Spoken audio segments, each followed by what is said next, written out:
नमस्कार दोस्तों। पहले हमने रघुवंश महाकाव्य के पंचम सर्ग के 25 से 30 श्लोक तक पिछले वीडियो में पढ़ चुके हैं।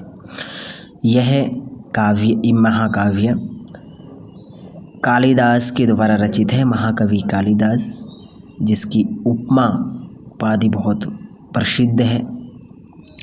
तो अभी हम 31वां श्लोक देखेंगे। जनस्य साकेतनिवासनिस्तौ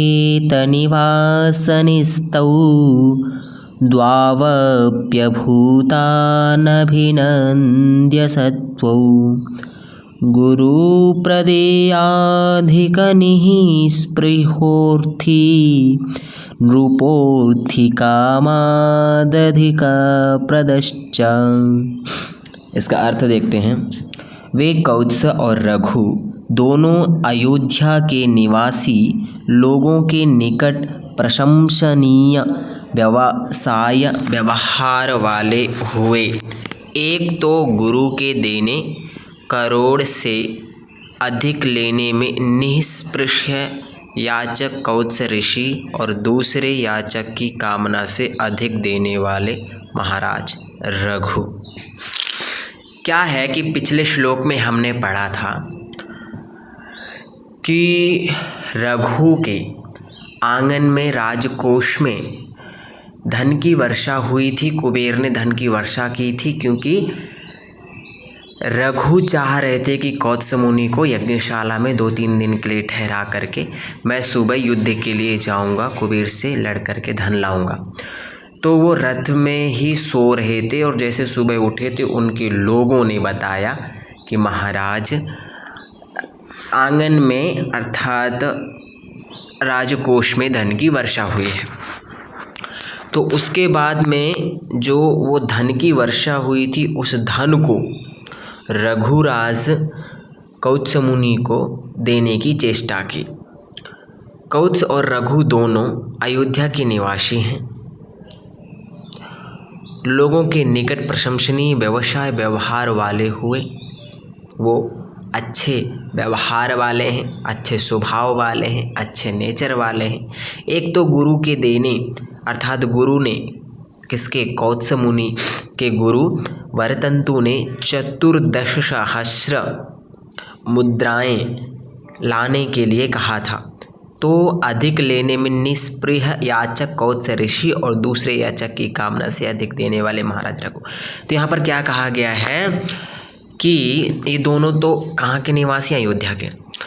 तो जो वो धन की वर्षा हुई, और कैसे हैं ये दोनों, अच्छे स्वभाव वाले हैं। और जो कौत्स मुनि के गुरु वरतंतु ने 14 करोड़ जो स्वर्ण मुद्राएं लाने के लिए इन्होंने कहा। तो जो इनके आंगन में धन की वर्षा हुई, तो रघुराज ने पूरा धन देने की कोशिश की कि मैं पूरा ले लीजिए, ये जितना हुआ है, मतलब जितनी बारिश हुई है धन की। तो वो बोले कि मुझे उतना ही चाहिए जितना मुझे अपने गुरु को दान में देना है। तो वो 4 करोड़ मुद्राएं ही ले करके वो लिए, और पूरा नहीं लिए, और वो पूरा देने की चेष्टा कर रहे थे। तो ये इसमें कहा गया है। नेक्स्ट है अथोष्ठवामी शतवाहितार्थम प्रजेश्वरम प्रीतमना महर्षिः स्पृशन् करेणानतपूर्वकायं सम्प्रशस्थितो वाचमुवाच कौत्सः। इसके बाद प्रसन्न मन हो महर्षि कौत्स जी प्रस्थान करते हुए सैकड़ों ऊँटों और घोड़ियों से धन को पहुंचा देने का प्रबंध कर देने वाले, पहुंचवा देने वाले, शरीर के आगे के भाग को झुकाए हुए अर्थात विनय से नम्र प्रजाओं के प्रभु रघु महाराज को हाथ से स्पर्श करते हुए अर्थात उनके ऊपर हाथ फेरते हुए बोले। यहाँ पर क्या है कि जब 14 सहस्र मुद्राएं जब ये ले लिए रघुराज से, उन्होंने जब इनको 14 करोड़ धन दे दिया, तो ये लेकर के वहाँ से प्रस्थान किए। तो इनके धन को उनके गुरु के पास तक, उनके आश्रम तक पहुंचाने के लिए रघुराज ने सैकड़ों ऊँटों घोड़ों के द्वारा धन को वहाँ पर पहुंचाने का प्रबंध किया इन्होंने, और पहुंचा दिया। और ये रघुराज अपने शरीर के भागों को आगे झुकाते हुए हथेलियों को जोड़ करके विनम्र भाव से रघुराज क्या करते हैं, उनको नमस्कार इत्यादि करते हैं। जब विदाई करते हैं तो क्या करते हैं, यही करते हैं ना। तो कौत्स मुनि ने उनके हाथ को स्पर्श करके उन्होंने उनके ऊपर हाथ फेरा, अर्थात उन्होंने क्या दिया, शाबाशी दी, आशीर्वाद दिया। आगे,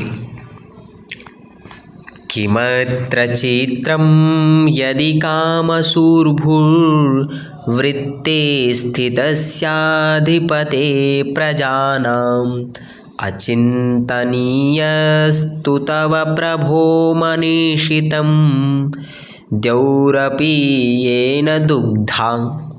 तो आगे क्या है, न्याय से धन का उपार्जन करना, बढ़ाना, रक्षा करना, सत्पात्र को देना, इस तरह के 4 प्रकार के राजाओं के व्यवहार में स्थित रहने वाले राजा की भूमि अभिलषित वस्तुओं को पैदा करने वाली यदि होवे तो इस विषय में कोई आश्चर्य नहीं है।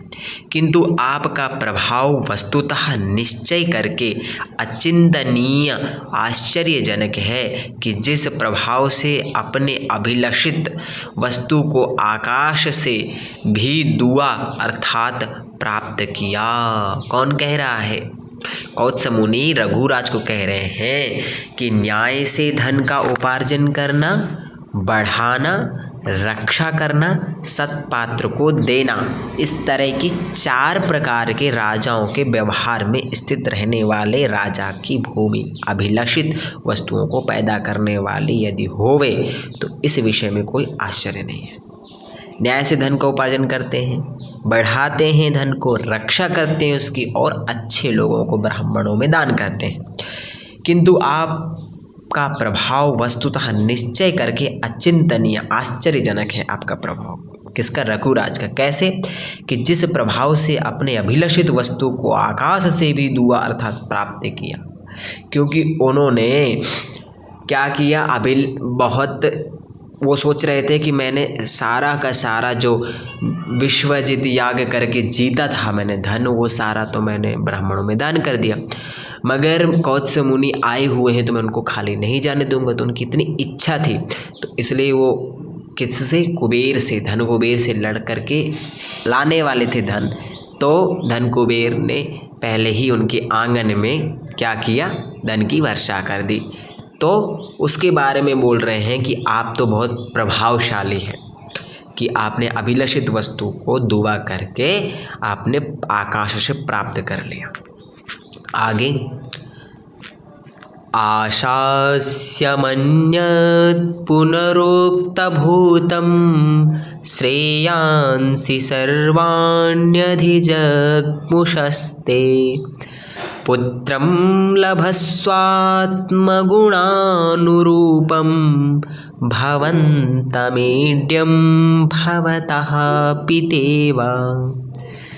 सभी कल्याणों को प्राप्त किए हुए आपके लिए पुत्र के अलावा आशीर्वाद देना व्यर्थ है, अर्थात सभी मौजूद है, किंतु फिर भी पुत्र सुख न होने से मेरे आशीर्वाद से प्रशंसा के योग्य आप सरीखे पुत्र को आपके पिता दिलीप महाराज ने जैसे पाया, वैसे ही आप भी अपने समान गुण से युक्त अर्थात अपने तुल्य ही पुत्र को प्राप्त करें। यहाँ पर क्या बोल रहे हैं कौत्स मुनि रघुराज को कि आपके पास में सब कुछ है, कुछ भी ऐसा नहीं है जो ना हो। आपके पास में किसी चीज़ की कमी नहीं है, आपके पास सब कुछ है, मगर एक ही आपकी कमी है, आपके पास पुत्र की, संतान की जो नहीं है, तो ऐसा आशीर्वाद देता हूँ कि आप भी पुत्र का सुख प्राप्त कर सकें, ऐसा आशीर्वाद मैं देता हूँ। क्योंकि और आशीर्वाद देने के लिए है नहीं, क्योंकि आपके पास सब कुछ है मगर पुत्र नहीं है। जिस प्रकार से आपके पिता, रघुराज के पिता कौन थे? दिलीप। तो जैसे दिलीप ने पुत्र की प्राप्ति की अर्थात आपको पाया, वैसे ही आप भी पुत्र की प्राप्ति करो। दिलीप ने कैसे पाया था? द्वितीय अध्याय अर्थात सर्ग में रघुवंशम के बताया गया है कि जो दिलीप थे वो वशिष्ठ की गाय धेनु, कामधेनु की सेवा की थी 21 दिन तक। उसको चराने ले जाते थे, वापस लाते थे, उसकी रक्षा करते थे, उसकी पूजा करते थे। दिलीप और सुदक्षिणा अर्थात उसकी पत्नी दिलीप की अर्थात रघुराज की माँ, ये दोनों सेवा करते थे, सेवा में तत्पर रहते थे। तो सेवा से प्रसन्न हो करके धेनु ने उनको क्या, आप अर्थात रघुराज को वरदान दिया कि आपको पुत्र की प्राप्ति होगी। वशिष्ठ ऋषि ने कहा कि इसकी सेवा करो तो इसकी सेवा से आपको पुत्र की प्राप्ति होगी। तो 21 दिन उन्होंने सेवा किया था और उससे पुत्र की प्राप्ति होगी। तो उसी प्रकार आपको भी पुत्र की प्राप्ति होवे, ऐसा वरदान दे रहे हैं रघुराज को। कौन? कौत्स मुनि। आगे, इत्थं प्रयुज्याशिषमग्रजन्मा राज्ञे प्रतीयाय गुरोः सकाशं राजापि लेभे सुतमाशु तस्मात् आलोकमर्कादिव जीवलोकः। ब्राह्मण कौत्स महर्षि इस प्रकार से राजा को आशीर्वाद देकर अपने गुरुवर तंतु महर्षि के पास चले गए।